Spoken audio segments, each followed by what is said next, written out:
Good afternoon.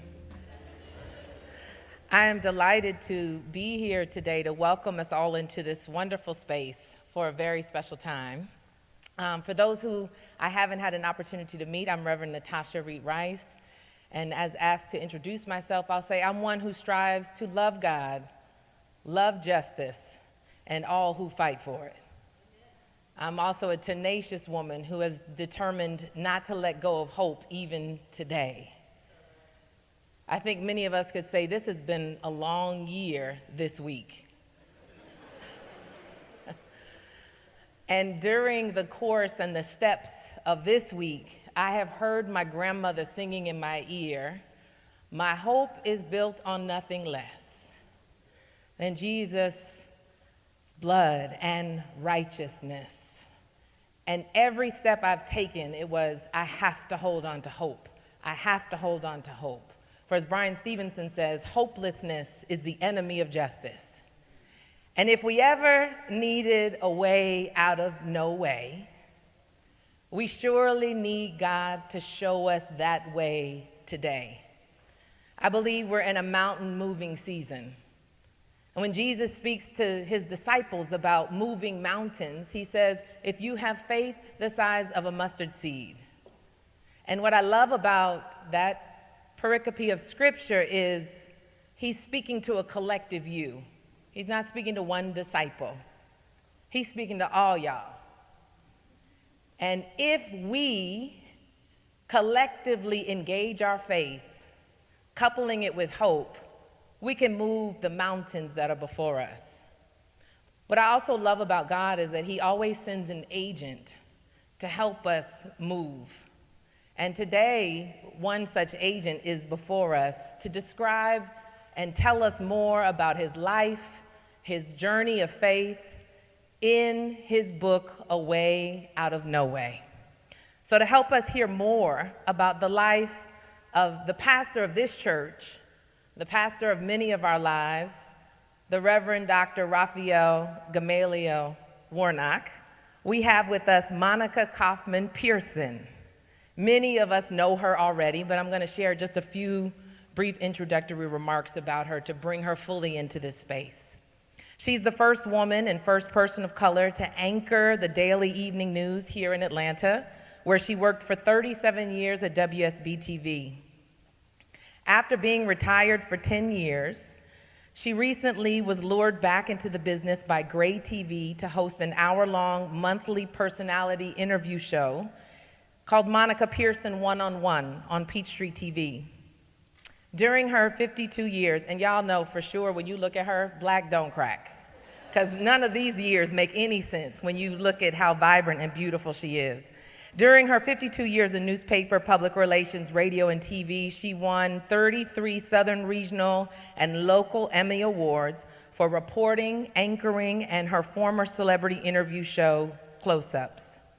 Monica calls retirement rewirement, and now is also a voiceover artist, a public speaker, an MC, and spokesperson. So just when you may think your story is over, just wait.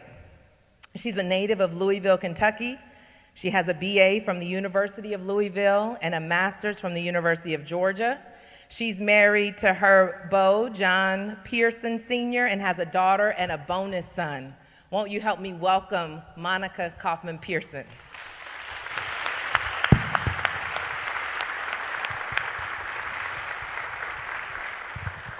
And the gentleman seated to her left is the Honorable Reverend Raphael Warnock. Raphael Warnock serves as the senior pastor of the historic Ebenezer Baptist Church, which we know to be the spiritual home of Reverend Dr. Martin Luther King Jr. He is also the junior U.S. Senator from the state of Georgia. Woo.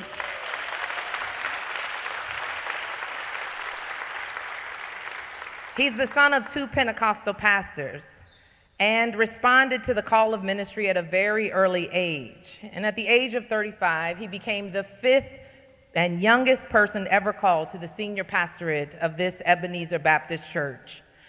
Before coming to Ebenezer Baptist Church, Dr. Warnock was blessed to study and serve within the pastoral ranks and leading congregations through two other churches. And through that has truly shown what it means to live a life with deep spiritual roots and a strong public witness. Under his leadership, the church continues its legacy of social activism with both spiritual and numerical growth. Dr. Warnock graduated from Morehouse College. He received his Bachelor of Arts degree there in psychology.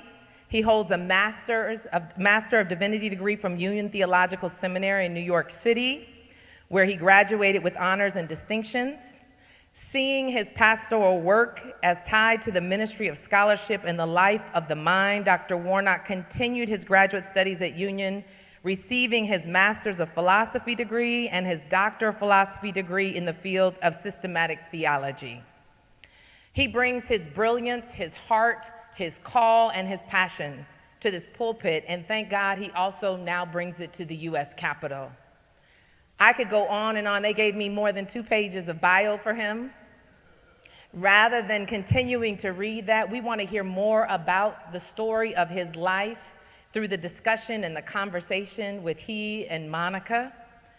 I want to encourage you to get your metaphorical popcorn, because you ain't going to eat in this sanctuary. Get comfy in your pew seat, and let us prepare our hearts and our minds to receive not just a book, but truly a witness of a life devoted to glorifying God, whether in sanctuary or in secular spaces. And when done with passion and purpose, it truly blesses many of us and those who are yet to come. So won't you join me in welcoming both Monica and Dr. Warnock into this space, and let's sit tight and listen in.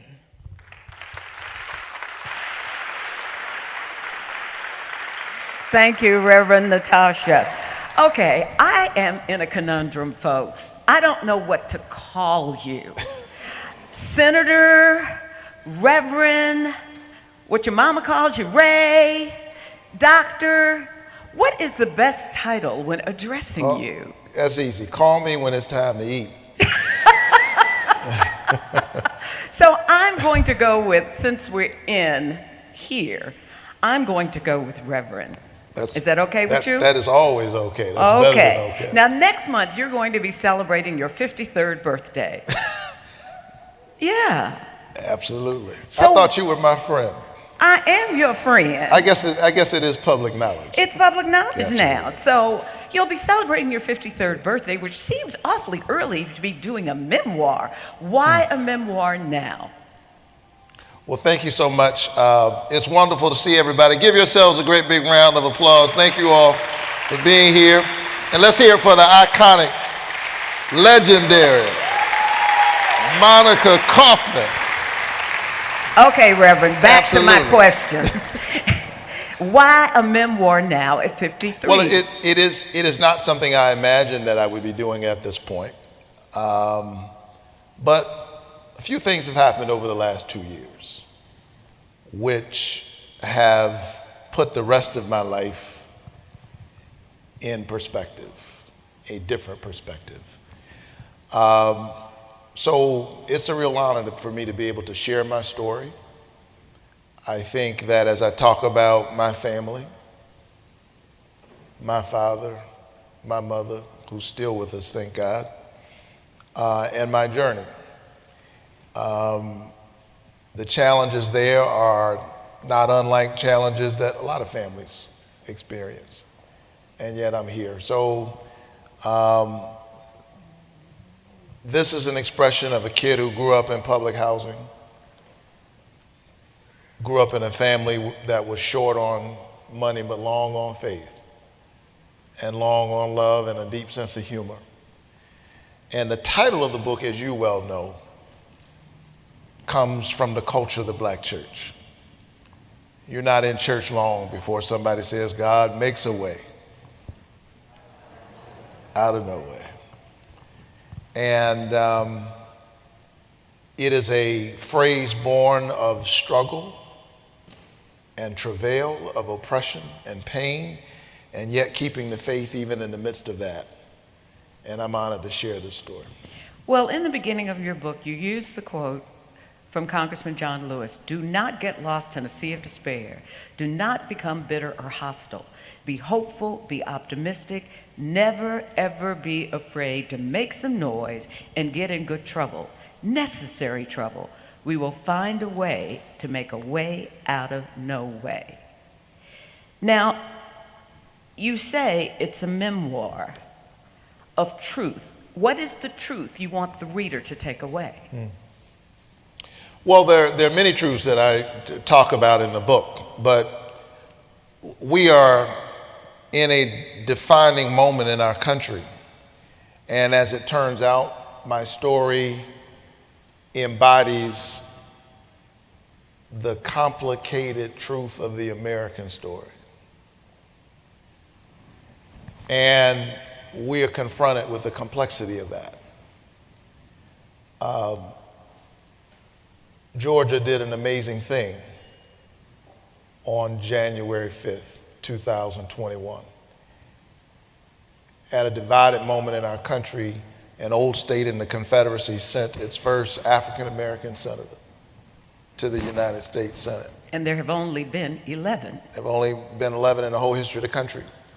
And its first Jewish senator. And I was feeling really good after a hard-fought race. The next morning, I was on all the morning shows. Everybody wanted to talk to me. I was on CBS This Morning. I was on Good Morning America. I knew I had arrived because I was on The View talking to Whoopi Goldberg. I was feeling really good the morning of January 6th. And of course, we all know the rest of that sad and tragic story. The most violent assault on our capital in our nation's history. So think about that. On January 5th, Georgia sends its first black senator, its first Jewish senator to the United States Senate, both mentees in different ways of John Lewis. And then on January 6th, a violent assault on our capital. Racist signs, anti-Semitic signs trafficked through our capital. Police killed, brutalized. People died. We don't get to pretend like January 6th didn't happen. We don't get to pretend like those were tourists, as some have said, making their way through the Capitol. So when I talk about a memoir of truth, we have to tell the parts of that story that may make us uncomfortable, the parts that we may not want to confront. January 6th does say something about who we are, but so does January 5th, when Georgia sent a kid who grew up in public housing to the United States Senate. And for me, this moment is about which America are we going to be? And we get to decide, are we January 5th or January 6th? Are we going to give in to the forces of division? Because as I often say, people who have no vision traffic in division. They don't know how to lead us, so they're trying to divide us. Are we going to give in to that? Or are we going to press closer towards our ideals? And what I try to do in this book, but more importantly, in the work that I try to do every single day, is to push us closer towards our ideals, the American covenant, e pluribus unum, out of many one. We've always had to struggle to get there. And there are moments when the republic expands and we get closer and more people realize their human rights and their civil rights. There are moments when the democracy expands and there are moments when it contracts. But maybe it's because there's a preacher in me that I'm reminded that even contractions are necessary for new birth and possibility. And so even in this moment, we can't give in to despair. We have to keep pushing. And one of the things you keep pushing at, and it surprised me the way the book started because it was part of your history, I did not know. You start with the story of your brother Keith, who was arrested is serving life in prison still for something basically that was set up by the FBI, that this was a man who had lived an exemplary life, had been a veteran. Why did you start the story on the injustice that happens to black men in particular? Well, I love my brother, and there's a lot of love in my family. There are 7 boys in my family. And even though he's 5 years older than me, I'm the youngest son. He's the closest in age, so we shared a room. I was on the top bunk, he was on the bottom bunk. And yes, my brother was sentenced to life in federal prison. First time nonviolent drug-related offense. There is the color of public corruption. He was a police officer. And so he committed crimes that he has owned up to. He recognizes the wrongfulness of that and is very much rehabilitated. But for this first time offense, my brother, a veteran of the first Gulf Wars, was sentenced to life. And when you get life in federal prison, that means your life, your physical life, without the possibility of parole. And he was 33. He was 33 years old. And no one was hurt. No drugs were involved. No one was physically hurt. No one was killed. No drugs ever even hit the street. Nobody even got high. And so we wrestled with that incredibly long and draconian sentence. There's a reason why the United States of America, 5% of the world's population, warehouses 25% of the world's prisoners. And so my family has experienced that personally. I know what it's like to go in and out of federal prisons visiting your loved one. And ironically, he's not in prison, he's not behind bars. He is now home still under federal control. But he was released, ironically, because of COVID. It's the COVID-19 pandemic, which brought into sharp focus the overcrowding of our prisons. And so one day I stood in this sanctuary and I eulogized a young black man named Rashard Brooks, who was killed by the police. And later that afternoon, that night, I got in the car, drove down to South Georgia, picked my brother up as he was walking out after being locked up for 22 years. So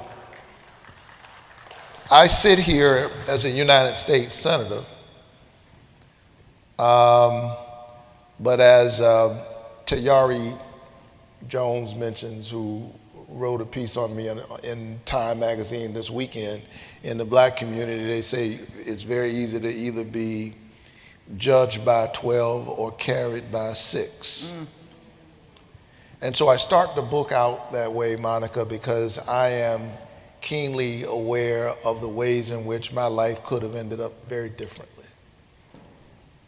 Very different. It could have gone down a different path. And there are a lot of folk in communities all across this country where the line between ending up here, ending up there, is a thin line. Being pulled over by the wrong police officer at the wrong time, and your life can turn out differently. So I'm aware of that, and it keeps me humbled and grounded even as I try to do the work. But it also means you have become very active in talking about the injustice of the criminal justice system. Yeah, I've worked really hard on that issue for years. As I said, the United States of America, the land of the free, is the incarceration capital of the world. Much of that is driven by the war on drugs that has literally hollowed out whole communities, particularly black and brown communities. And now we're dealing with the opioid epidemic. And what we've learned in the midst of the opioid epidemic is that the drug companies are the biggest drug pushers in the country. And no pharmaceutical executives, the data shows that they knew what they were doing. And no pharmaceutical executives have paid the price for that. So I'm aware of that, and it informs the work that I try to do every single day. Well, let's talk about your parents. Both of them are Pentecostal ministers. And I understand from reading the book that you started running your sermons by them very early on. What did you learn from them on how to be a pastor that you didn't learn in divinity school?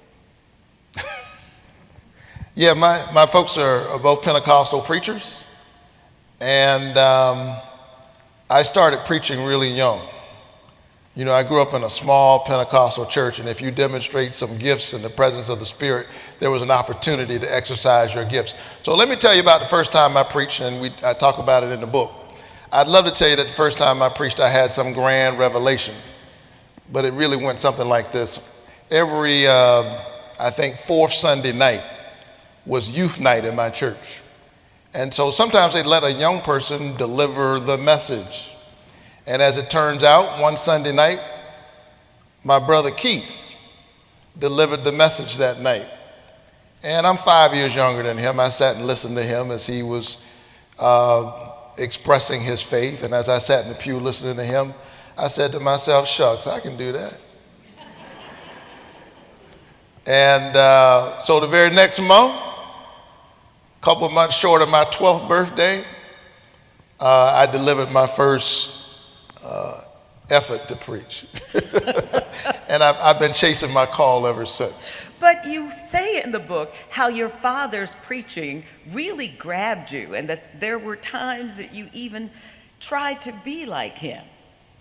But really, seriously, what did you get from your parents that still influences you as a pastor? Just the depth and the authenticity of their faith. My parents are true believers. And some of my earliest memories are of hearing my mother pray. We had one bathroom in that house with all those kids. And she would lock the door.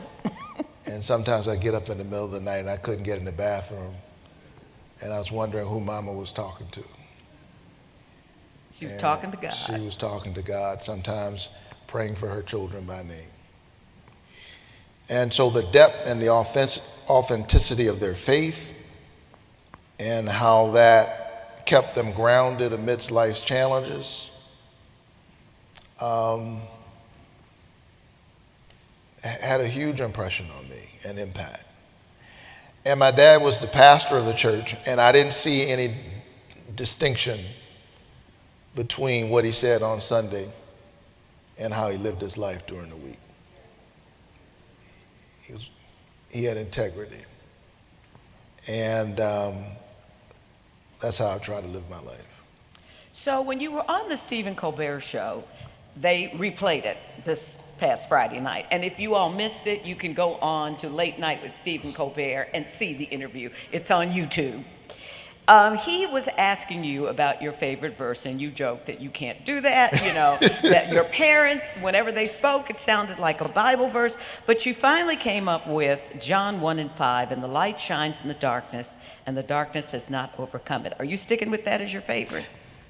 I have many. It depends on what's going on in the moment. But yes, these days that scripture resonates. Why? Because these are difficult moments. These are dark times. And we're still clawing our way back from this pandemic. I remember the last Sunday we'd planned an anniversary in the sanctuary, church anniversary, and a guest preacher. An amazing service had been planned, and we learned in the middle of that week that the whole world was changing. And it was the first Sunday after the pandemic hit, anniversary, and instead of the congregation being filled with folks, it was just me and a guest preacher, a few folks in the choir, and we were live streaming, and here we've been ever since.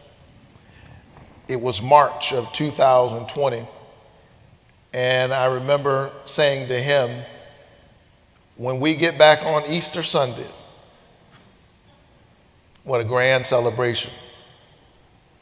And I didn't know that, none of us knew that not only would we not be back that Easter, we wouldn't be back to Easter after that.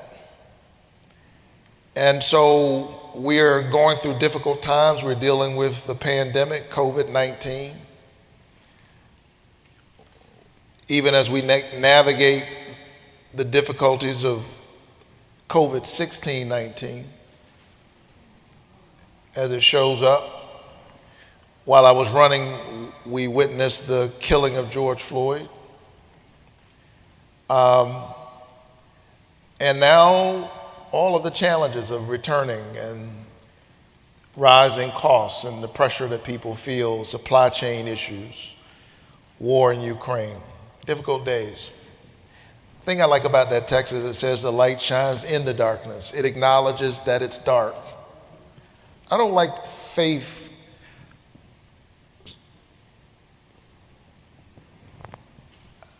lightweight faith. Milquetoast faith that pretends, that makes things seem easier than it really is. I'm a hopeful person. Hope recognizes that, yes, it is difficult, but you keep pressing anyhow. And that's why I like that text. It is the light that shines in the darkness. It's dark, but the light penetrates the darkness overcometh it not. I hope to continue to bear witness to that light. I think all of us are called to bear witness to the light. Well, I'm going to ask you to do something that I know you're probably going to go, I also read in the book that as a younger man, that you did love to sing. I'm not doing and that. And that. But wait a minute. Now you've given us your favorite Bible verse as of right now, even though there are many. So what is your favorite gospel song that you hum or play when you need the Holy Spirit to really be within you? And if you sing it, fine, but if you don't, somebody else will. You shouldn't encourage these things. Yeah, encourage it, y'all. What is the song? Come on, Well, I mean, look, Pastor. gospel songs, there could be many. It depends on what's going on, lots, going. But my favorite hymn is Great is Thy Faithfulness. I need a few bars. No. Come on, Great is Thy Reverend. faithfulness. Come on, Reverend. I didn't say that was my favorite song to sing. That's my favorite song. Well, what's your favorite song to sing? Great is Thy faithfulness. All right, you got it. Lord God our Father. Okay. That's all you're going to get after preaching on Sunday morning. I tried, folks. I tried. Summer and winter, springtime and harvest. That's a great hymn. It's a great hymn, right? It is a great hymn. Now, when you had to decide to go to Morehouse, which was really your dream, again, beautiful story in this book about how, as a young man, you would listen to Dr. Martin Luther King's sermons on LPs. Everybody in here remember LPs? He would, some of y'all don't, but there are others of us who do. You would listen to his sermons on LPs. You would kind of do his cadence to the point where people, as you said, started having you speak at youth events.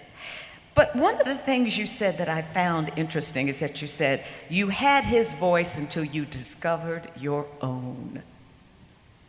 What was your own?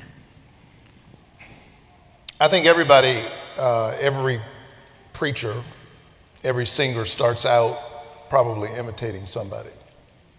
So my dad was a great model for me, and Martin Luther King Jr. was a different model. And early on, I was just captivated by his voice. And when I say his voice, I don't just mean the timbre and the tone, but his voice. By what he represented, the clarity of his messages and their relevance to the moment, and how he inspired people to use their faith to make a difference in the world. And that absolutely captured my imagination as a small kid. I am a part of that generation. She mentioned the LPs. A friend of mine said that he walked in his study one day and his young boys said, "Daddy, we found some Frisbees," and they were throwing his LPs all over the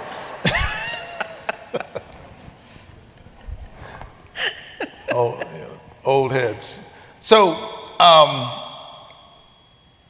I'm a part of that generation of kids whose parents were fighting to get Dr. King's birthday declared a holiday. So I remember being pulled out of school before there was a holiday, and we had teach-ins, and I literally remember spending all day at the May Street Y listening to Dr. King's speeches, watching Eyes on the Prize, hearing about him. And also, here's something, I grew up in the housing projects, but my family had something I'm not sure another family in that neighborhood had, that my parents invested in. And I should have mentioned it in the book, but I thought about it the other day. My parents bought a set of World Book encyclopedias. Yes. And they came along with another set called Childcraft. Mm-hmm. I'm showing my age, right? But I suspect we were the only family in Caton Homes housing projects, because some kids used to come and borrow them. And with a set of World Book, because this is before Google, a World Book of encyclopedias. And I remember reading about Dr. King first there, and then listening to him. And so, yeah, I started out imitating his voice and sounding a lot like him. And I think somewhere along the way, I began to find my own voice. Dean Lawrence Carter Sr. is here. He was my mentor at Morehouse College, dean of the chapel there. So he heard me, he suffered through my preaching when I was 18, 19, 20. You can ask him when I started finding my own voice. Maybe I'm still trying to find it, I don't know. I think about you growing up in the Pentecostal church and then becoming Baptist. What made you make the change? You explained it in the book, but explain it to the audience, because you all really got to read this book. It's an easy read. It's a very easy read. Yeah. But why did you make the switch? What influenced it? I don't think there's a huge difference, to be sure. I really don't. I was drawn to Dr. King, and it was clear to me in high school that I was headed to ministry. And one of my supervisors I was working as a teen peer counselor, and Reverend Marvin Lloyd handed me a little book about this thick, a little thin book called Best Black Sermons. And in that book was not only Dr. King, but William Holmes Borders and Samuel McKinney and Otis Moss, names I had not heard before because I came from a different tradition. And all of them were a part of that social justice tradition. And they were Baptists. And I learned more about that. And then I went to Morehouse, which was founded as a Baptist seminary. And so I wasn't just drawn to the Baptist church, I was drawn to a certain tradition within the Baptist church, because not all Baptists embrace that, right? The National Baptist Convention split over Dr. King. But I was drawn to that social justice tradition. And the more I learned about it, I felt at home there, and ended up interning at the 6th Avenue Baptist Church, where the Reverend Dr. John Porter was pastor. He had been Dr. King's pulpit assistant before Dr. King stepped into destiny. Before the boycott, my pastor was his young pulpit assistant. He was a young Alabama State University student. And then he came to Atlanta, and he was Daddy King's pulpit assistant. John Porter and A.D. King, he said we were the janitors. They used to clean up. And so it was a kind of gradual evolution. So black theology, some people would say it is a problem in the sense that when a minister is in public office, but as a minister, that there should be a separation of church and state. We obviously disagree with that statement. No, I believe firmly in the separation of church and state. Let me be really clear, especially on a week like this. I believe firmly in the separation of church and state. We live in our faith, we live under the law. We live in our faith, we live under the law.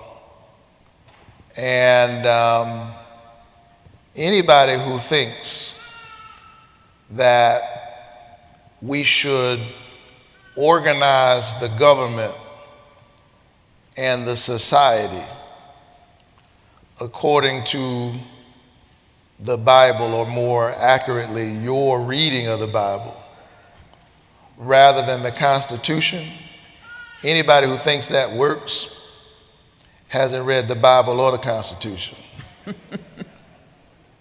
I am a man of faith, but I will choose to live in a democracy over a theocracy every day of the week. I believe firmly in the separation of church and state. So I don't, it is the values of my faith, values that hold true in all of the great faith traditions that I bring to my work as a senator. Love, truth, compassion, empathy, justice. That's what I bring to the Senate, and it's grounded in my faith. And I see no contradiction between me serving as a pastor, as a faith leader, and serving in the Senate. Those roles inform one another, to be sure. I often say I'm not a senator who used to be a pastor. I'm a pastor serving in the Senate. My faith informs the work, which is why I think we ought to expand Medicaid in Georgia. It's the reason why I've fought for health care, because I preach every Sunday morning in honor of one who healed the sick, even those with pre-existing conditions. So my faith informs my work in the Senate. God has a sense of humor. You were rejected to be pastor of this church the first time you came through. And then... How you like me now?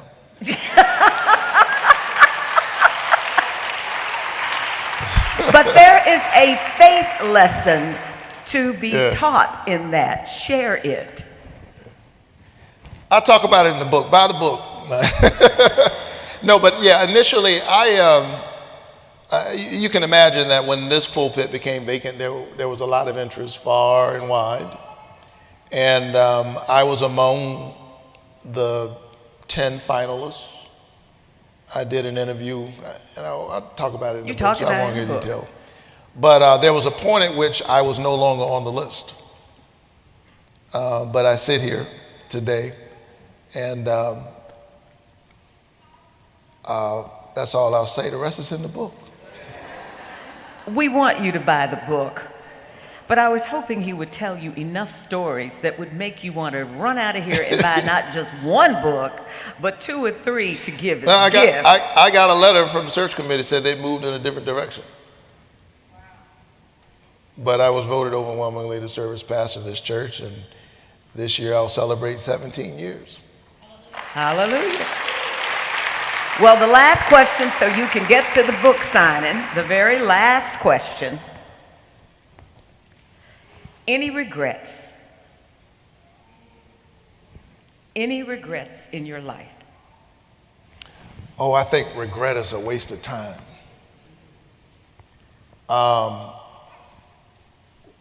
We all have made decisions that if we knew then what we know now, we would have made a different decision.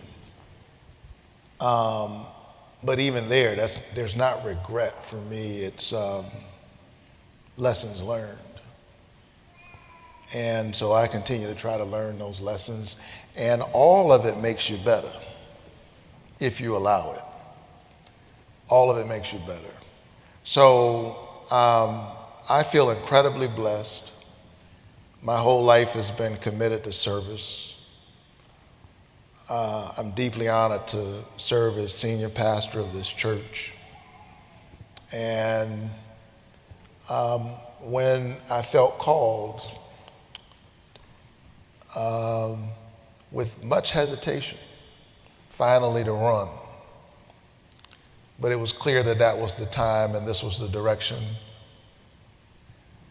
I didn't feel like I was being asked to leave my flock, but to expand the fold. And so I enjoyed doing the work. And you just never know the far-reaching implications.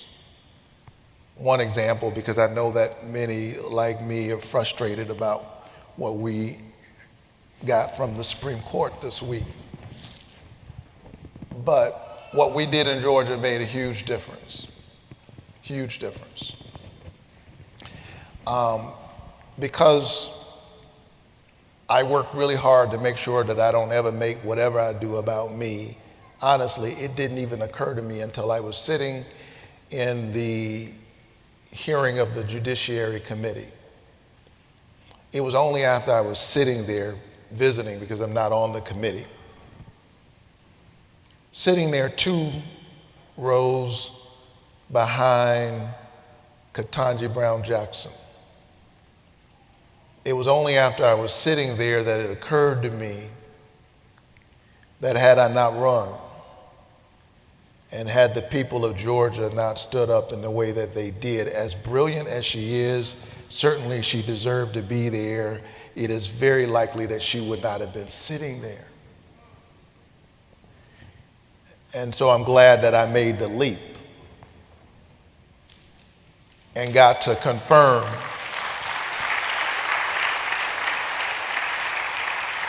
Ketanji Brown Jackson to that court.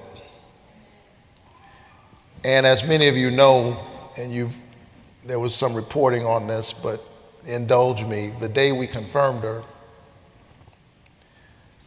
I was standing near the desk of the presiding officer, and because it was such a moment, the chamber, which is quite unusual, was full. And the vice president was sitting at the chair.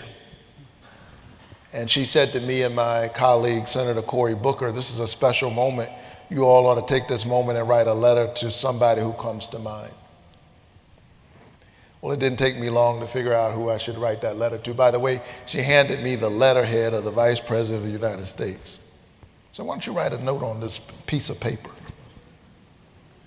And so I sat down and I wrote a letter to my 5-year-old daughter. And I said, "Dear Chloe, today we confirmed to the United States Supreme Court Ketanji Brown Jackson. In the long history of our country, she is the first Supreme Court justice who looks like you with hair like yours." While we were confirming her, a friend of mine, the Vice President of the United States, suggested I write a letter. By the way, she's the first Vice President who looks like you with hair like yours.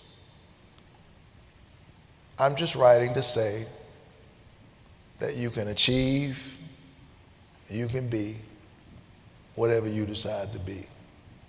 Love, Dad.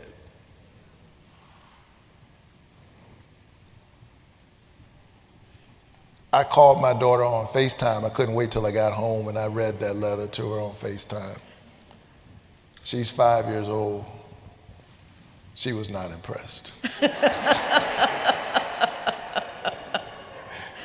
She said, "Can I go play now?"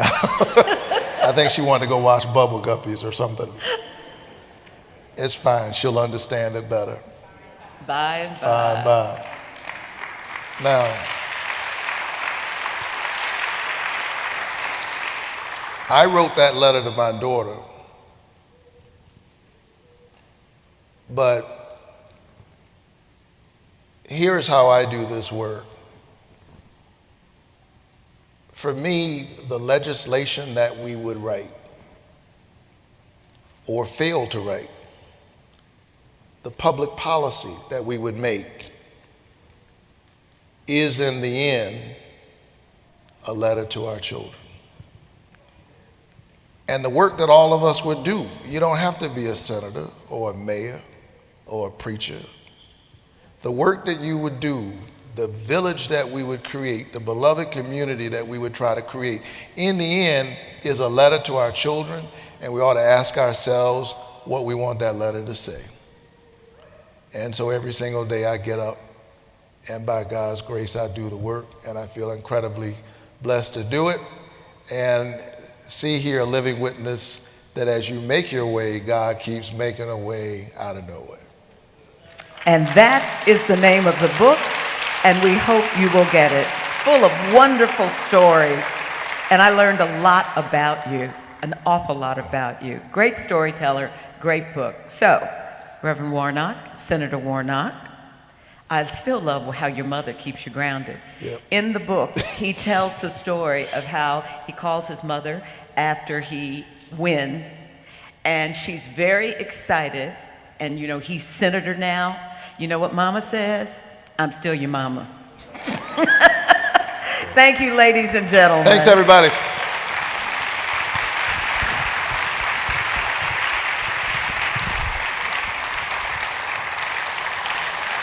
Let us continue to celebrate the launch of this wonderful memoir that will bless many. And they've asked that you please remain seated until Dr. Warnock gets to the narthex for the book signing. So thank you again. Thank you again to Monica Pearson for this wonderful conversation. Thank you. Thank you.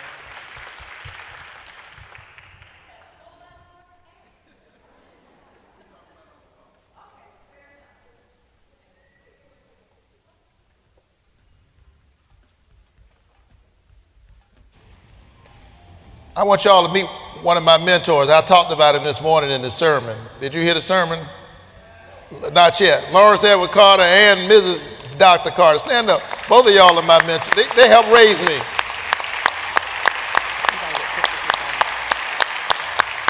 Absolutely.